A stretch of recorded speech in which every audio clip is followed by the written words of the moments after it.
Olá, Vitor Ferreira, caminhando com Cristo, nossa reflexão para essa segunda-feira. E como temos feito, fazemos uma rápida apresentação dos livros da Bíblia. E hoje vamos falar sobre o livro de Esther.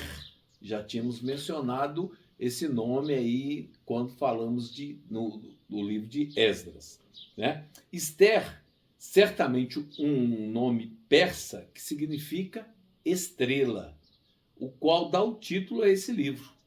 Isso porque sua personagem central, de nome hebreu, Radassa, teve seu nome modificado por seu tio. O nome do tio era Mardoqueu, para que sua nacionalidade não fosse descoberta nas cortes do Palácio Real, ao ser levada para casar-se com o rei Assuero, o Xerxes, monarca do Império Persa no período de 486 a 465 a.C., né? Na realidade, isso ocorreu lá no início do século V, né? Os gregos que habitavam na Ásia Menor, mais precisamente na costa ocidental, contaram com a ajuda dos atenienses para desafiarem o Império Medo-Persa e lutar pela liberdade de sua nação. Dario não se permitiu tal afronta e conduziu um exército aos termos gregos para assolar os rebeldes. Contudo, um exército muito menor, os atenienses, fizeram frente à grandiosa hoste imperial às praias de Maratona, propiciando aos adversários vergonhosa derrota, obrigando a retirada imediata por parte de Dario. Isso ocorreu em 490 a.C. Porém, enquanto fazia preparativos para sua nova investida, Dario faleceu. A Grécia deixando o seu filho Xerxes, primeiro ou Assuero, como sucessor do novo trono, né? Ele encabeçou o regresso à Grécia, sofrendo ele mesmo uma derrota ainda mais vergonhosa, né? Logo após, o rei voltou para a capital do império, deixando seu general, cujo nome era Mardônio, como encarregado da expedição, apenas para sofrer nova derrota em Plateias, sul do território grego, né? Enfim, esse livro é singular em muitos aspectos, o livro de Esther. Nele, por exemplo, não é citado o nome de Deus, embora sua presença seja explícita. O livro de Esther está inserido numa lacuna existente no livro de Esdras. O livro de Esdras, como nós já havíamos falado, ele tem duas divisões principais, do capítulo 1 ao 6 e depois do 7 ao 10. A primeira divisão abrange o período de 536 até 515 a.C.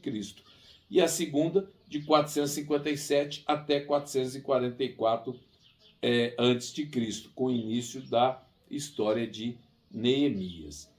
A influência de Esther foi extremamente salutar, pois o filho de Assuero, Artaxerxes Longímano, quem deu o terceiro e mais completo decreto, e já falamos disso, para a restauração de Jerusalém. Foi a fidelidade de Esther que preparou o caminho para os labores de Esdras e Neemias durante o reinado de Longímano. A história de Esther tem um forte paralelo com Daniel 3 e 6, capítulo 3 e 6 de Daniel, e também com Apocalipse 13. Há um paralelo nisso, nós vamos ver mais à frente, tá? Nesses capítulos, temos um decreto sendo promulgado contra os santos de Deus, assim como aconteceu nos dias de Esther. O decreto que num futuro próximo sairá contra o remanescente povo de Deus, e nós vamos ver que a Bíblia diz quem é ou quem são os remanescentes, é em alguns aspectos semelhante ao que Assuero promulgou contra os judeus no tempo de Esther. O edito persa brotou da maldade de Ramã contra Mardoqueu, que era o tio de Ester. A decisão do rei contra os judeus foi obtida por meios ilegais. Ele mandou matar todo mundo, né? Se não fosse a interferência, a sabedoria de Ester, teria morrido eliminado todos os judeus, mediante uma falsa acusação daquele povo peculiar. Na realidade, Satanás instigou essa trama, a fim de eliminar da terra aqueles que preservavam o conhecimento do verdadeiro Deus, né? Então, no livro de Ester, começa lá com a rainha Vasti, que foi desposta, né? Perdeu. Depois Ester se torna rainha. Mardoqueu descobre, que era o tio de Ester, descobre a trama que estava sendo feita para matar o rei, né? Amã planejou destruir os judeus, que era a intenção dele, né? Satanás agindo por fora. E aí tem toda uma história muito bonita que vale a pena você ver, até a execução de Ramã, né? Foi executado, o rei honrou a Mardoqueu, né? Porque salvou a vida do rei, né? Ester, então, na realidade, salvou o povo judeu, né? A Ester salvou literalmente o povo judeu, porque havia um decreto de morte para esse povo, né? E terminamos com a grandeza de Mardoqueu. O versículo do capítulo 10, versículo 1 diz: E o rei Assuero lançou um tributo sobre a terra e sobre as ilhas do mar.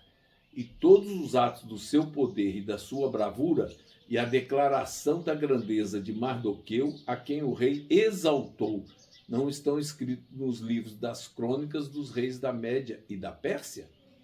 Porque o judeu Mardoqueu foi o imediato ao rei Assuero, e grande entre os judeus, e estimado pela multidão de seus irmãos, buscando a riqueza do seu povo e falando de paz a toda a sua semente. É o que nós devemos fazer, buscar ser fiel a Deus. Embora interessante, né? No livro de Ester não aparece o nome de Deus, mas, como dito, está implicitamente, né, ou explicitamente colocado nas atitudes, em especial na fé de Ester e na atitude de Mardoqueu.